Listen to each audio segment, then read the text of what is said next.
السلام علیکم ورحمۃ اللہ وبرکاتہ۔ ناظرین کرام، 3 وقت ایسے ہیں جن میں ہمیں قرآن پاک نہیں پڑھنا چاہیے۔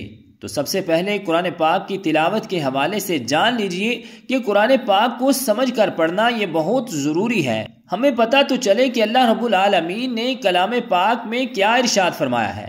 بعض لوگ کیا کرتے ہیں کہ قرآن پاک اپنے سامنے کھلا ہوا ہے اور خاموشی کے ساتھ بیٹھے رہتے ہیں، یعنی وہ دل ہی دل میں پڑھ رہے ہوتے ہیں۔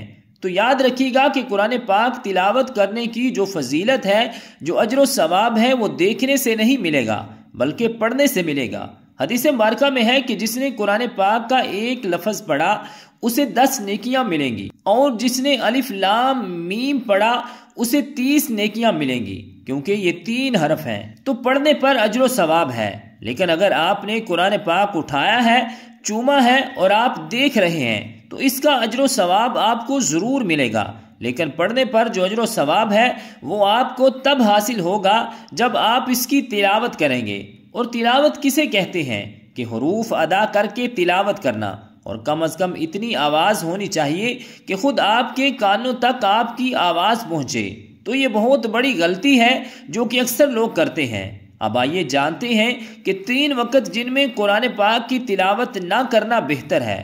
تو پہلے نمبر پر طلوع آفتاب کا وقت ہے، یعنی جب سورج طلوع ہو رہا ہو تو وہ 15-20 منٹ کا وقت مکروہ وقت ہے۔ اس وقت میں قرآن پاک کی تلاوت نہ کرنا بہتر ہے۔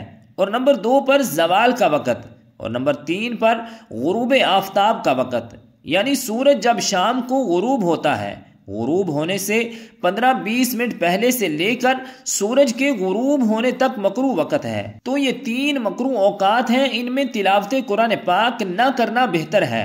علماء نے لکھا ہے کہ مستحب ہے، بہتر ہے کہ ان اوقات میں قرآن پاک کی تلاوت نہ کی جائے، بلکہ ان اوقات میں ذکر و اذکار، تسبیحات، درود پاک پڑھا جائے۔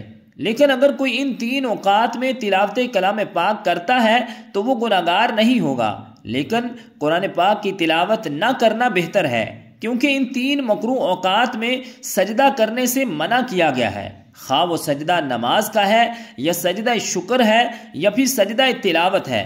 تمام سجدے منع کیے گئے ہیں ان 3 مکروہ اوقات میں، کیونکہ جو لوگ سورج کی پوجا کرتے ہیں وہ ان 3 اوقات میں سورج کی عبادت کرتے ہیں، تو ان سے مشابہت قائم نہ ہو جائے، اس وجہ سے منع فرمایا گیا ہے۔ اس لیے بعض علماء نے لکھا ہے کہ ان 3 مکروہ اوقات میں قرآن پاک کی تلاوت نہ کرنا بہتر ہے، لیکن اگر کوئی کرتا ہے تو گناہگار نہیں ہوگا۔ رب ذوالجلال کی بارگاہ اقدس میں دعا ہے کہ خالق کائنات ہمیں عمل کی توفیق اور ہمت عطا فرمائے۔ آمین بجاہ النبی الکریم الامین۔